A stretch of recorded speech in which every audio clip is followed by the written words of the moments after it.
మీ అందరికీ తెలుసు మన కుకింగ్ వీడియోస్లో ఫైనల్ టచ్ అనేది ఉంటుంది. అంటే ఫైనల్ టచ్ అంటే మీ అందరికీ తెలుసు కదా, గార్నిష్ చేయటం. సో గార్నిష్ చేయటంలో కుకింగ్ డిజైనర్ అనమాట నేనైతే. మీ అందరికీ తెలుసు, చాలా వీడియోస్లో కూడా చాలామంది అడుగుతూ ఉన్నారు, మీ వంటలు చాలా బాగుంటున్నాయి, చాలా బాగా చేస్తున్నారని. థ్యాంక్ యూ సో మచ్ అండి మీ అందరికీ కూడా. సో మీ అందరి సపోర్ట్ ఇలానే ఉంటే ఇంకా మంచి మంచి వంటలు చేయడానికి నేనైతే సిద్ధంగా ఉన్నాను. సో చూసారు కదా, ఈరోజు నేను చేసిన tuna recipe, fish tuna. So ఈ విధంగా అయితే వచ్చింది. అండ్ ఫైనల్ టచ్ వచ్చేసి చూసారు కదా, పచ్చిమిర్చి కట్ చేసి పెట్టుకున్నాను కదా, ఇవి కర్రీలో వేయలేదు. ఫైనల్గా ఇలా ఆ కర్రీలో కొంచెం పచ్చి పచ్చిగా అలా తింటేనే బాగుంటుంది అనమాట చిల్లీ అయితే.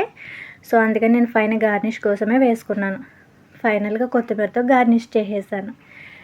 సో ఇది అనమాట ఈరోజు నేను చేసిన ఫిష్ తూనా రెసిపీ. సో ఈ రెసిపీ కనుక మీకు నచ్చినట్లయితే, అలాగే ఇంకొన్ని మంచి మంచి రెసిపీస్తో మళ్ళీ ముందుకు రావాలి అంటే కనుక మీరు చేయాల్సిందల్లా మన ఛానల్ని సబ్స్క్రైబ్ చేయటం. Okay friends, hi friends, welcome back to my channel Manisha vlogs. Friends, ఈరోజు నేను చేయబోయే రెసిపీ వచ్చేసి చూస్తున్నారు కదా, ఫిష్ తూనా.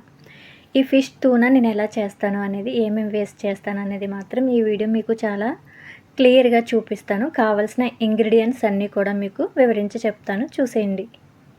చూసారు కదా, తూనా బాటిల్స్ అయితే ఇలా 2 తీసుకున్నాను.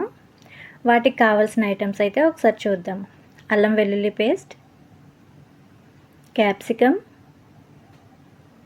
గ్రీన్ చిల్లీ ఒక 3 తీసుకున్నాను, ఒక టమాటో, కొత్తిమీర, ఆనియన్స్, ఫిష్ మసాలా, ధనియాల పొడి, మిరియాల పొడి, సాల్ట్, పసుపు, ఆయిల్, చిన్న చిన్న ముక్కలుగా తరిగి పెట్టుకున్నాను పొటాటోస్. చూసారు కదా, ఫిష్ తూనాకి కావాల్సిన ఇంగ్రీడియంట్స్ అన్నీ కూడా రెడీగా ఉన్నాయి. సో ఈ విధంగా అయితే ఇవన్నీ రెడీ చేసి పెట్టుకున్నాను అనమాట. ఈ కర్రీ కూడా చాలా ఈజీగా తొందరగా అయిపోయేలాగా మీకు చూపిస్తాను. వీడియోని ఎక్కడ కూడా స్కిప్ చేయకుండా చూసేయండి. ముందుగా స్టవ్ ఆన్ చేసుకుని ఒక కడాయి అయితే పెట్టుకుంటున్నాను. అండ్ ఈ వీడియో ఎవరైనా ఫస్ట్ టైం కనుక చూస్తున్నట్లయితే మన ఛానల్లో, సో వెంటనే ఛానల్ని సబ్స్క్రైబ్ చేసుకోండి ఫ్రెండ్స్. అలాగే పక్కనున్న బెల్ ఐకాన్ని క్లిక్ చేస్తే నేను పెట్టే వీడియోస్ అన్నీ కూడా మీకు నోటిఫికేషన్ ద్వారా వస్తాయి. సో ఇలా గ్యాస్ ఆన్ చేసుకుని ఒక కడాయి పెట్టుకున్నాను. అది కొంచెం హీట్ అయిన తర్వాత ఆయిల్ వేసుకుంటున్నాను. మన ఛానల్లో కుకింగ్ వీడియోస్ అనేది ఉన్నాయన్నమాట. సో డైలీ ఫాలో అవడానికి ట్రై చేయండి. సో ఆయిల్ హీట్ అయిన తర్వాత ఇలా ఆనియన్స్ వేసేసుకున్నాను. ఆనియన్స్ వేసిన తర్వాత ఒకసారి కలుపుకొని, సో ఈ విధంగా అయితే కొంచెం కలుపుకుంటున్నాను. ఆయిల్ అనేది ఇక్కడ తక్కువ వేసాను అనమాట, ఎందుకంటే నెక్స్ట్ పొటాటోస్ వేస్తాను కదా, అప్పుడు కొంచెం ఆయిల్ అనేది యాడ్ అవుతుంది. సో కాబట్టి ఇక్కడ కొంచెం ఆయిల్లో ఆనియన్స్ అనేది ఫ్రై చేస్తున్నాను అనమాట. సో చూసారు కదా,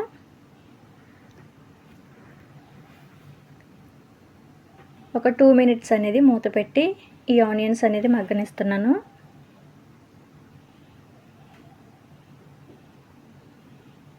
చూసారు కదా, ఇలా ఒక 2 మినిట్స్ అనేది ఆనియన్స్ మగ్గనియలేదో చూసుకున్నాను అనమాట. సో ఈ విధంగా కొంచెం బ్రౌన్ కలర్ అయితే వచ్చేసాయి ఆనియన్స్. ఇవన్నీ ఒకసారి ఇలా కలుపుకుంటే, చూసారు కదా, ఈ విధంగా కొంచెం బ్రౌన్ కలర్ వస్తే చాలన్నమాట.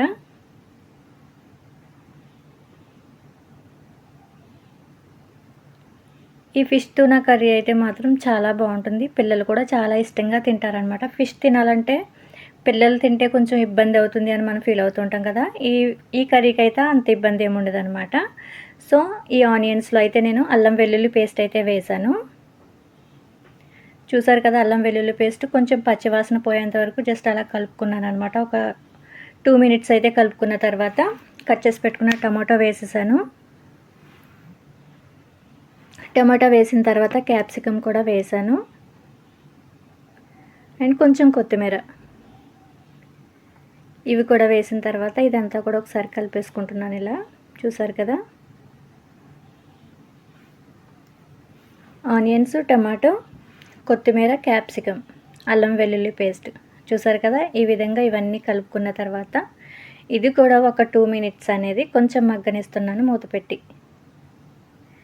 ఇవి మగ్గేలోపు మనం ఇక్కడైతే ముందుగా కట్ చేసి పెట్టుకున్న పొటాటోస్ ఉన్నాయి కదా, వీటిలోకి అయితే నేను కొంచెం సాల్ట్, కొంచెం పసుపు వేసుకుంటున్నాను అనమాట. పసుపు సాల్ట్ వేసిన తర్వాత ఇదంతా కూడా ఒకసారి మిక్స్ చేసుకుంటున్నాను.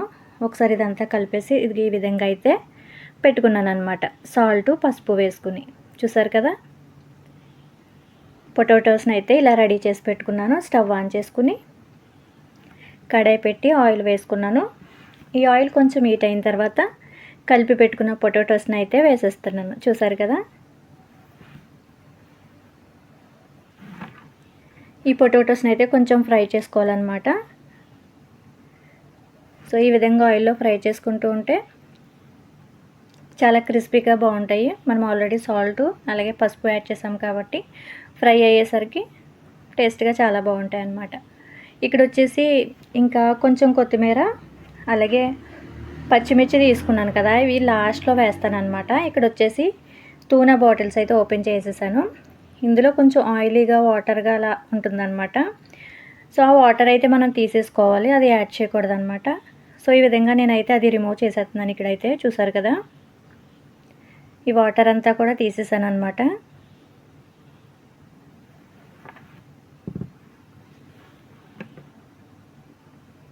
ఎప్పుడైనా తొందరగా చేసేసుకోవాలి కర్రీ, ఫిష్ కర్రీ తినాలనిపిస్తుంది, తొందరగా అయిపోవాలి అని అనుకుంటే కనుక ఇలాంటి ఫిష్ కర్రీని చేసుకోవడానికి ట్రై చేయండి. ఈ టూనా అయితే చాలా బాగుంటుంది. సో ఈ విధంగా తీసేసుకున్నాను అనమాట. వాటర్ అంతా కూడా రెడీగా అయితే పెట్టుకుంటున్నాను. 2 తీసుకున్నాను కాబట్టి ఇలా 2 కూడా వాటర్ అంతా తీసేసుకుని ఇలా పెట్టుకున్నాను అనమాట. ఇక్కడైతే పొటాటోస్ అనేది ఫ్రై అవుతున్నాయి. ఒక పక్క అయితే ఆనియన్స్, టమాటా, క్యాప్సికమ్ ఇవి ఫ్రై చేస్తున్నాం కదా, ఇవి ఒకసారి కలుపుకుంటున్నాను అనమాట. ఇవి ఆల్రెడీ మగ్గిపోయినాయి కాబట్టి జస్ట్ అలా ఒకసారి కలుపుకొని, చూసారు కదా, ఇవైతే ఫ్రై అయిపోయినాయి. ముందుగా తీసి పెట్టుకున్న ఫిష్ మసాలా, ధనియాల పొడి, మిరియాల పొడి, పసుపు, సాల్ట్ వేసాను. సో ఇవి వేసిన తర్వాత ఇదంతా కూడా ఒకసారి కలుపుకుంటున్నాను.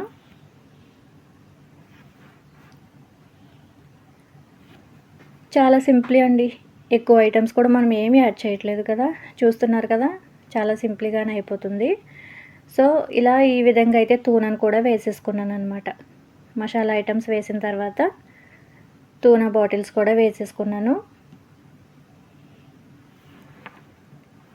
టూనా వేసుకున్న తర్వాత మొత్తం అంతా కూడా ఒకసారి ఇలా మిక్స్ చేసుకుంటున్నాను అనమాట. ఈ ఫిష్ అయితే కొంచెం పెద్ద పెద్ద పీసెస్గా ఉన్నాయి కదా, వాటిని కొంచెం ఇలా చిన్న చిన్న వాటిగా ఇలా కట్ చేసుకుని, సో ఈ విధంగా అయితే ఇలా చేసుకుంటే వేసిన మసాలా, సాల్ట్ ఇవి కూడా ఆ ఫిష్కి పట్టి టేస్ట్గా ఉంటుంది అనమాట. సో చూసారు కదా, ఈ విధంగా అయితే కలిపేసుకున్నాను ఫిష్ టూనా. సో ఇది కూడా ఒక 5 మినిట్స్ అనేది ఉడకనిస్తున్నాను, ఎందుకంటే టూనా వేసాం కాబట్టి ఒక 5 మినిట్స్ అనేది ఇలా మగ్గితే బాగుంటుంది అనమాట. సో ఇక్కడ పొటాటోస్ అయితే ఫ్రై అయిపోయినాయి. ఆల్రెడీ కొన్ని పొటాటోస్ నేను వేసేసాను, ఇక్కడ వీడియో అనేది కొంచెం కట్ అయింది. సో ఇలా వేసేసి మొత్తం అంతా కలిపేసుకున్నాను అనమాట. చాలా బాగా ఫ్రై అయినాయి పొటాటోస్ అయితే. సో అదంతా కూడా కలిపేసుకున్నాను. పొటాటో కూడా వేసిన తర్వాత ఇదంతా కలుపుకుని మూత పెట్టుకున్నాను అనమాట. చూసారు కదా, ఫైనల్గా అయితే సో టూనా రెడీ అయిపోయింది. గ్యాస్ ఆఫ్ చేసేసుకుంటున్నాను. ఫిష్ టూనా కర్రీ చాలా సింపుల్గా రెడీ అయిపోయింది. మీ అందరికీ తెలుసు మన కుకింగ్ వీడియోస్లో ఫైనల్ టచ్ అనేది ఉంటుంది. అంటే ఫైనల్ టచ్ అంటే మీ అందరికీ తెలుసు కదా, గార్నిష్ చేయటం. సో గార్నిష్ చేయటంలో కుకింగ్ డిజైనర్ అనమాట నేనైతే. మీ అందరికీ తెలుసు, చాలా వీడియోస్లో కూడా చాలామంది అడుగుతూ ఉన్నారు, మీ వంటలు చాలా బాగుంటున్నాయి, చాలా బాగా చేస్తున్నారని. థ్యాంక్ యూ సో మచ్ అండి మీ అందరికీ కూడా. సో మీ అందరి సపోర్ట్ ఇలానే ఉంటే ఇంకా మంచి మంచి వంటలు చేయడానికి నేనైతే సిద్ధంగా ఉన్నాను. సో చూసారు కదా, ఈరోజు నేను చేసిన టూనా రెసిపీ ఫిష్ టూనా. సో ఈ విధంగా అయితే వచ్చింది. అండ్ ఫైనల్ టచ్ వచ్చేసి చూసారు కదా, పచ్చిమిర్చి కట్ చేసి పెట్టుకున్నాను కదా, ఇవి కర్రీలో వేయలేదు. ఫైనల్గా ఇలా ఆ కర్రీలో కొంచెం పచ్చి పచ్చిగా అలా తింటేనే బాగుంటుంది అనమాట చిల్లీ అయితే. సో అందుకని నేను ఫైనల్ గార్నిష్ కోసమే వేసుకున్నాను. ఫైనల్గా కొత్తిమీరతో గార్నిష్ చేసేసాను. సో ఇది అనమాట ఈరోజు నేను చేసిన ఫిష్ టూనా రెసిపీ. సో ఈ రెసిపీ కనుక మీకు నచ్చినట్లయితే, అలాగే ఇంకొన్ని మంచి మంచి రెసిపీస్తో మళ్ళీ ముందుకు రావాలి అంటే కనుక మీరు చేయాల్సిందల్లా మన ఛానల్ని సబ్స్క్రైబ్ చేయటం. ఓకే.